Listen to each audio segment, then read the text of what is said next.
Hello everyone, hope you're doing well. We are back on the dev server and it's time to have a look at the Mirage 4000. Now I should mention this is technically on the second version of the dev server since it literally got updated overnight and I wasn't able to record everything during that period of time. The Good Old Game Awards were on. The Mirage 4000 now has a bunch more missiles on it compared to what it did before. So this has made it a lot better than it was in its air-to-air role and also helps it out in its ground role too. So what is the Mirage 4000?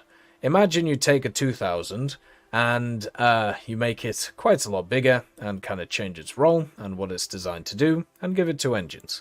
You have the Snecma M53-5s, two of them with afterburning thrust, giving this thing a lot of acceleration and also a lot of top speed. The rest of it is pretty much made of fuel, just like a lot of these other jets, and actually has fuel in the tail, which is quite cool.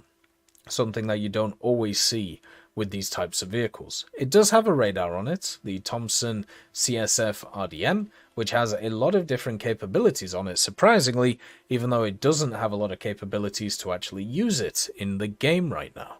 You also have a pilot with all of the different stuff you'd want. You have NVDs in the form of a pod. You also have CCIP, EVGA, and CCRP for bombs, which is super cool. Really good RWR as well on top of that too.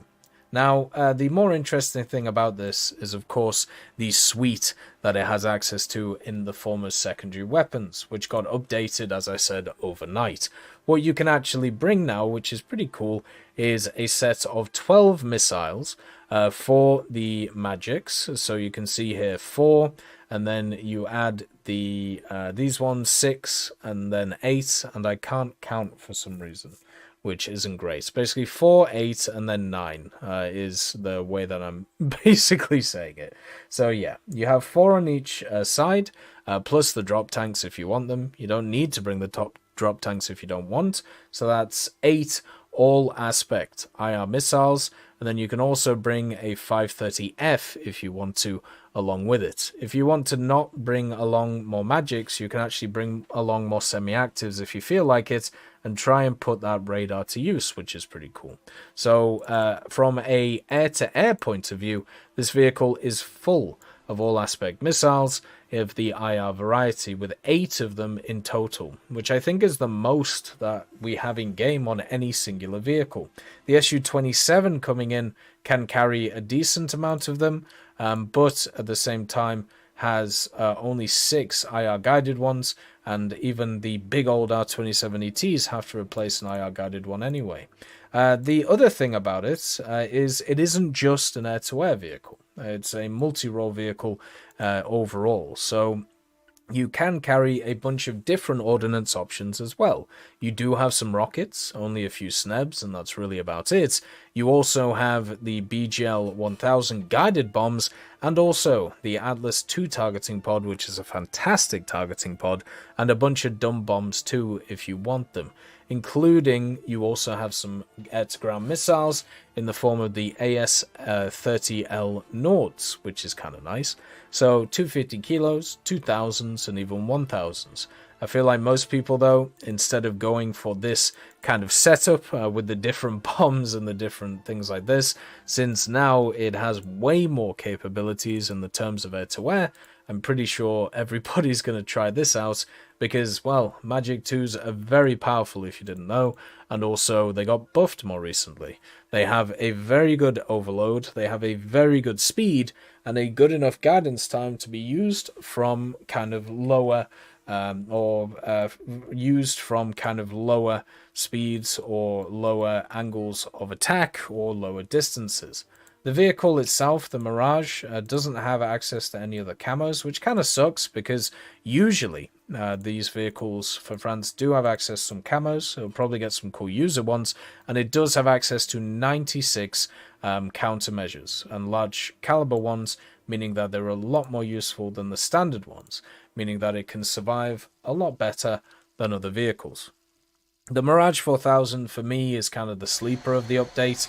It's one of those which hopefully people do enjoy. There's a lot of very good French aircraft and has been for a while now, and the major issue that many people have had with them is the fact that they have a slightly different playstyle from the norm, but with the missiles that they have access to and the amount of general maneuverability that they have access to, it would be really nice to see, you know, people kind of enjoy them and have a decent time. You can see that with the RWR, it's an incredibly powerful RWR that is on this vehicle. It can detect targets and what is actually holding you at that time.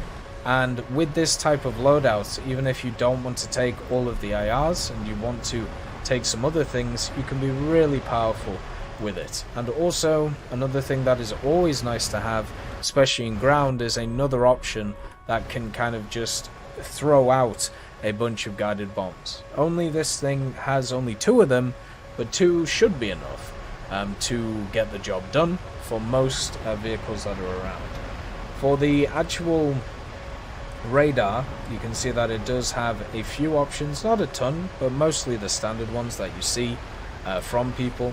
And the 530F, if you decide to use it, is not a bad missile. The major issue the 530F has is that I found a lot of the French kind of radars to not be great. But nowadays, with the 2000s in, and also with stuff like the 4000, they actually have some pretty reliable radars which can help them out quite a lot. Will it be as maneuverable as some of the other vehicles that they added, like the Gripen? No, not at all. But it is a hell of a missile platform, and if it's able to kind of realize what it was supposed to do in real life, which was to carry a bunch of ordnance, which was to, you know, have a pretty decent effect on the battle, I'm sure many people will enjoy using it. The only issue I feel like this vehicle might have is if it gets caught out, it can't really get away from anything, even though it's quite fast. When you have a look at the maneuverability and the overall acceleration of a lot of the competition that's coming in now and also been there before, it's going to be a bit tough. So the important thing is, with the vehicle being in a situation where you personally are able to kind of get into a more offensive position instead of defensive. After playing stuff like the Su-27 and after playing stuff like the Gripen, I feel like if one of them gets on top of you, especially with how big this is, it's just going to kind of eat you alive. But also, you do have to remember that one of the big things about these vehicles is their flight models are definitely not finished. So that could also change within time. The main thing is, it's a hell of a platform because of how much it has on it. Hopefully people enjoy it. Hopefully people really start loving the French tech tree, because there's a lot to love in it at the end of the day. As always, I hope you have a wonderful day, and I'll see you next time. I'd just like to thank Brendan Quinn, Vilneus, Character Fuel, Juan the Panda, Carrion Crow, Gus Irenicus, Pyman, Merciless Reaper, Orange Tail, Teddy, Daniel Stanton, Moxie, B. Young, Bareen, Peter Grayling, Alan Hacker, Sem Alslan, Uncle Bean, and Derek R., and also Lafouche for supporting the channel.